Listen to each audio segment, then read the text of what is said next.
Have you ever watched a scary movie twice? It's not very scary the second time, is it? Because you already know what's going to happen. Think of the next few weeks the same way. Visualize as though you already know what's going to happen and how you're going to feel.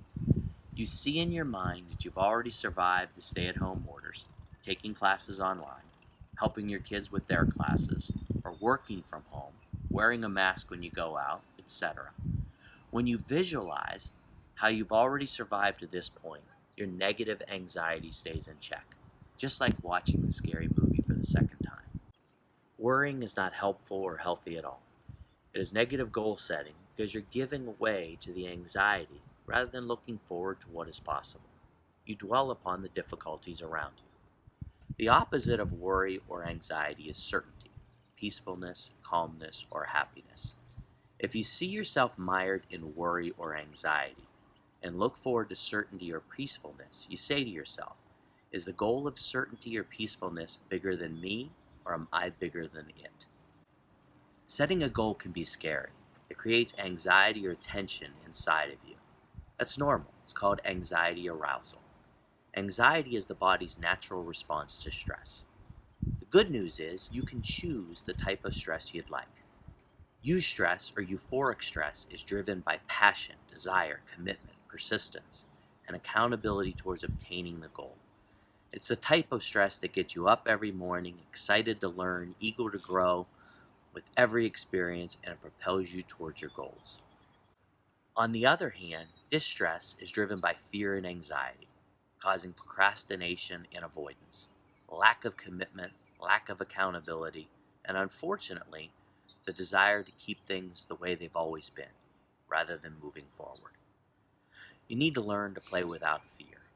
You want to keep your goal peaceful, calm, certain, happy, the opposite of worry, anxiety, in the forefront of your mind. Then you want to keep developing yourself to grow into what was initially bigger than you.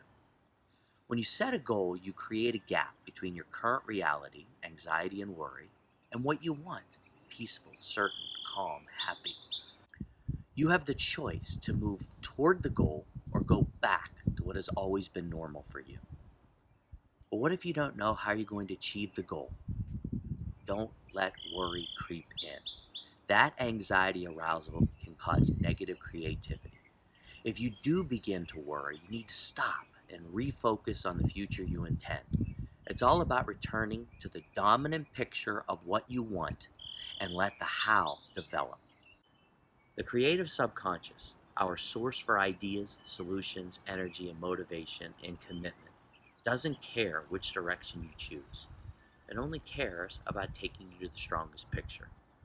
You can get very creative to go back to your present reality through rationalization, excuse making, and generating reasons why it is out of your control or you simply can't. If you don't make the future you're seeking stronger than the current situation, then you'll use your energy to go back rather than forward. You get your mind right by controlling your self-talk. How do you do that? You practice in your mind the feelings you intend, calm, peaceful, certain, not the ones you're experiencing, until they become automatic and natural as worry or anxiety once was. You're creating the future you intend in your mind by controlling your self-talk. You're visualizing the way you want it to be, the outcome you expect over and over. You're programming your mind to a predetermined future.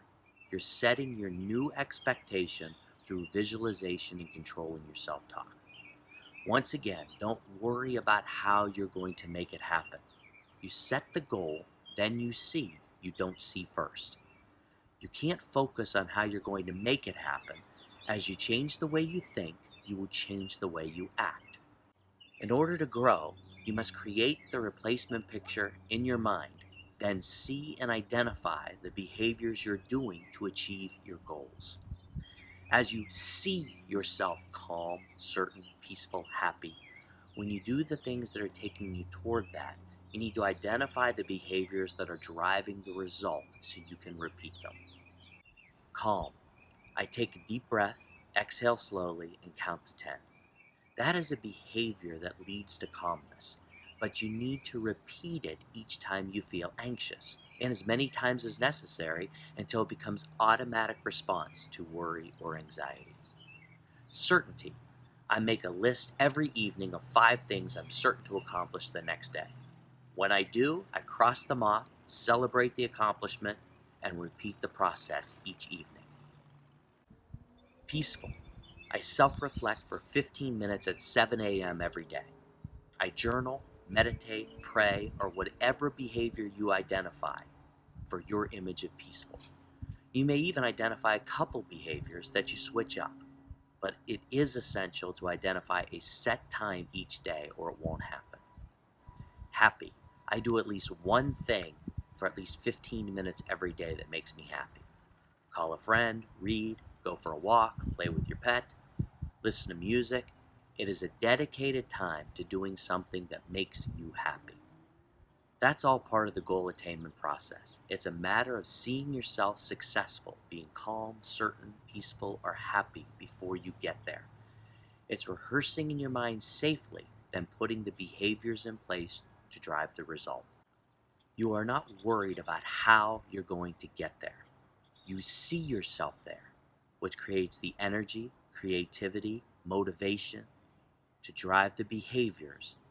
Then you identify those behaviors and repeat the ones that work. Today's goals are tomorrow's reality. What you dream, the goals you set today, you will possess tomorrow. Your present thoughts and the behaviors that naturally follow those thoughts determine your future. Be well and stay healthy.